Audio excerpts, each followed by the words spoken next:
Hey everybody, Sujan Patel here from Mailshake. I've got Rex here from the Sales Developers. This is the third time we're talking. I'm really excited, Rex. Today we're going to talk about how to customize your cold email templates for outreach. Rex, welcome. Thank you. Yeah, really excited to be here. Love talking all things prospecting, especially cold emails. It's gonna be great. Awesome. For those of people that don't know you, you mind giving a quick intro? Yeah, a little bit of background. I come from the sales technology world, kind of broke into my career at InsideSales.com, and then have been doing sales outsourcing and consulting for the last probably 5 or 6 years. And I wrote the book with my co-founder Ryan Reisert, Outbound Sales No Fluff, and that's kind of where we broke into a little bit more popularity over LinkedIn and sharing what we're learning in outbound sales, and we love it. Awesome. All right. So I think you'll have a lot of fun kind of talking through this, and I think the audience is going to have walk away with a handful of takeaways and really things to avoid. So, I think a lot of people talk about like plug and play templates and ready to use. What's your take on like templates in general? Yeah, so we use templates here, right? And the best things that we template are follow-up emails because we know generally when people request a certain kind of information, or if we set a meeting with somebody, we're going to generally send them the same stuff.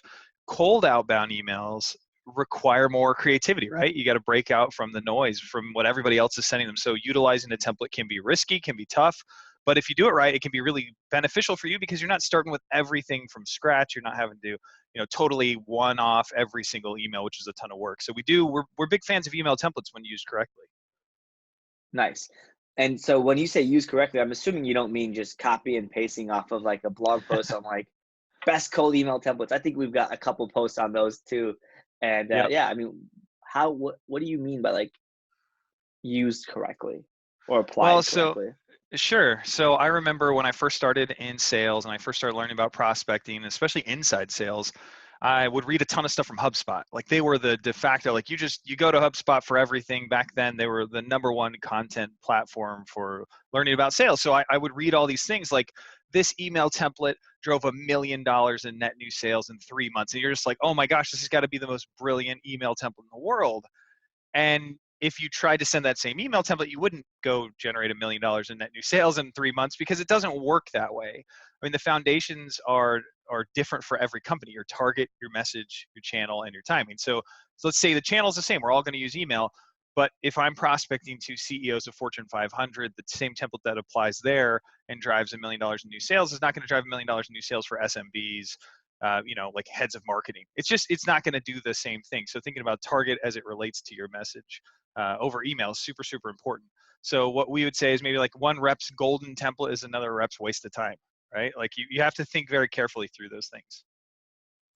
Love it. That makes complete sense. Yeah, just because it worked for HubSpot or any real brand or anybody, Yep. doesn't matter what or how well it worked, doesn't necessarily mean it's going to work. But one of the things I like about using templates in general is the structure that they give me to help kind of write out or write and organize my thoughts, because Yep. that work has been done and generally speaking remains still intact, right? Yep. So, Um, I mean, one of the things that's beneficial about that too is the creativity that goes into a successful email template, that there's something there that you couldn't necessarily have come up with yourself. And so I do appreciate those, like, hey, this drove $1 million in sales. If you can recognize why it worked, like if there was something about that you're like, oh, I can replicate that and just make it different to my audience, that saves you a ton of time. It's really like people who aren't writers. Like I was an English major in college. I love writing, crafting new messaging. That's just my jam. But for most sales reps, it's not true that they were English majors who wanted to go on to write cold emails for their life. So, that's not what they are. That's not their bread and butter. So we highly recommend utilizing those templates, finding out what it is that you can turn and make work for you. So a few examples of this for, maybe it's the framing of an idea, like how you position the thing you're going to offer is really unique. A lot of people got to be big fans of the breakup email that says, have you been eaten by chimps or whatever it was, some crazy, like, have you been eaten by a shark? Just reply 1, 2, or 3. Like that kind of creativity that works for a while or like breaks out of the mold can be really beneficial to not have to do from scratch. That's mhm. the sort of thing that, like, yeah, I definitely go searching for templates because there's somebody out there who's spending a little more thought or putting a little more thought into what they're creating, and then I can take advantage of that. Yeah, I love it. Yeah, I mean, if you just go read all the posts or content on like how XYZ made me dollar sign, right? Hmm. Um, and you would just learn the psychology behind why it worked. And I think Yep. that's really the key of these kind of posts, and maybe you use the stuff for inspiration. Um, that's really awesome. I think that's like taking it one step further than like just everything for face value. Yeah. Um, so last question here, maybe this is kind of a meaty one. Um, what are your kind of best practices when writing a cold email? Well, so I guess if I can back it up a little bit, because it relates to the templates first, and then maybe we'll break it down to like if you're Yeah. going to craft one from net new, something that we were kind of just talking about, finding things that work for you and or that works for the template that you can apply to yourselves. One thing I would caution against is leveraging an offer that like or finding a template that sounds really great, it got great results, but the offer is something you can't pull off and expecting the Hmm. same results, right? This like cautionary tale, they offered some free consulting or some free X, Y, or Z, and I'm just asking for a meeting. Well, those are two very, very different offers. So that, like, in terms of a best practice to take a template is to watch out for things that you are not going to be replicating, and so you shouldn't expect those same results. So remembering that your target and your message matter a lot, but your offer is equally valuable and important here. If your offer is much less intriguing to your audience than the one that was used in that template originally, that's something to kind of keep your mind attuned to. Hey, are we going to get anywhere close with this kind of offer different from that other offer? So you could also look at what's unique, maybe relevant information to include in the email, like what defining characteristics of the prospect are used in that template. So if they just say, hey, first name, and the rest of it's a bold, just like a flat out template, you're likely not going to get the same results as if you could include merge fields and change things about the template. And one of my favorite things that I would ever do was I would actually go through, build a list of prospects, and I would go research them manually on LinkedIn. You can do it through a service, you can do it more automated. There's lots of cool ways. In fact, I think Norbert probably has some cool additional information that you can pull on these prospects, and then just put in a PS, right? Like, hey, PS, I saw X, Y, or Z. Like, that's not maybe my intro, or maybe it is my intro to catch attention. Hmm. But I batch that work. I don't do it for every single email. I'm like, okay, now I'm going to email Sujin and I'm just going to email him. No, I'm going to go research 100 prospects. I'm going to spend 2 hours on LinkedIn. I'm going to write out that sentence and I'll Hmm. merge that sentence right into that template. So it feels like 100% custom work, but really I only spent a couple hours and I sent hundreds or thousands of emails. So a lot of that you can do ahead of time to take a template and make it more custom, make it your own. Yeah, absolutely. I think that I do the same thing on the mail merge. I always customize the first sentence Nice. based off of the persona or category. Sometimes it's Yeah. like, hey, I'm emailing Rex. I'm gonna email you something. You know me. I've got to email you something personal, right? Yep.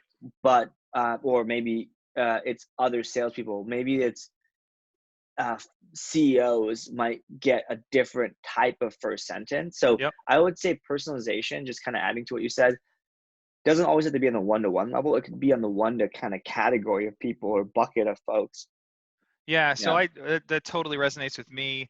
And we think about target and message having to be focused and unified, right? So two elements there. So like you're talking about CEOs, and that might be as focused as you need to get it. Because if you send an email to CEOs, VPs of marketing, VPs of sales, they have different worldviews. They have different Mhm. problems. Like you're solving something differently for them, even if they all might be interested in your company, in your product.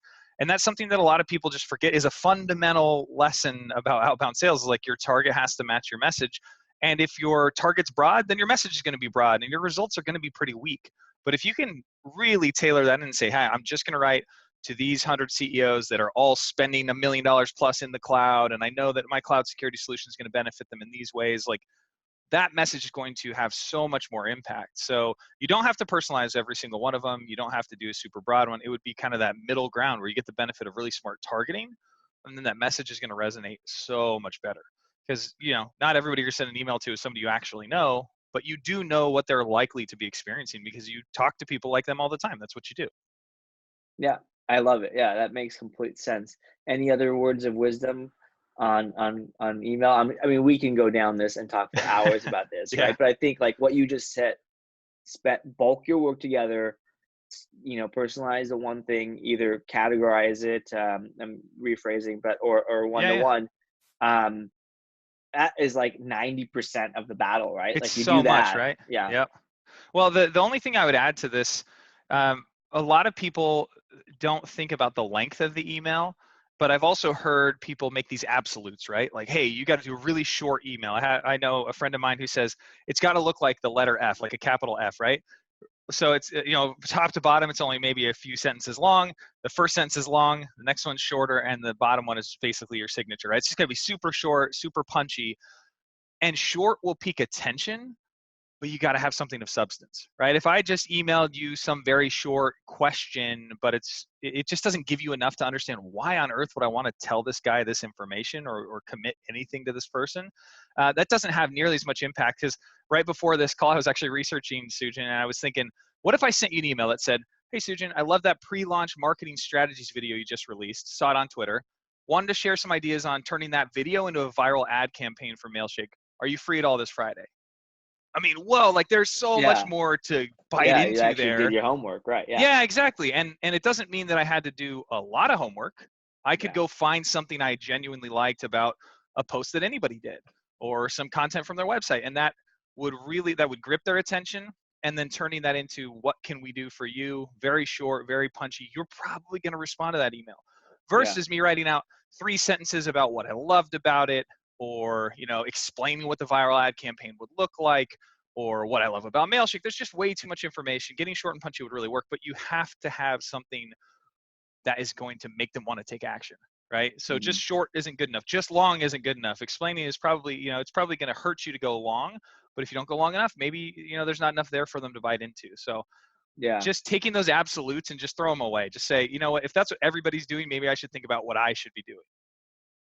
Yeah, I love that. I mean, I think in just the approach you just sent, you clearly did your homework. You talked about the video and the homework, but you Hmm. didn't go too long into it to the point where like I would have no clue what you would want to do. And you Yep. tied the video back into your offer and you closed it. So it ended up being closer to being short and punchy, but you achieved it in a short form. It doesn't have to be short. Yep. Exactly. Right. Yeah, I Exactly. love it. Awesome. Rex, that's all the questions I had for you. Thank you very much. I think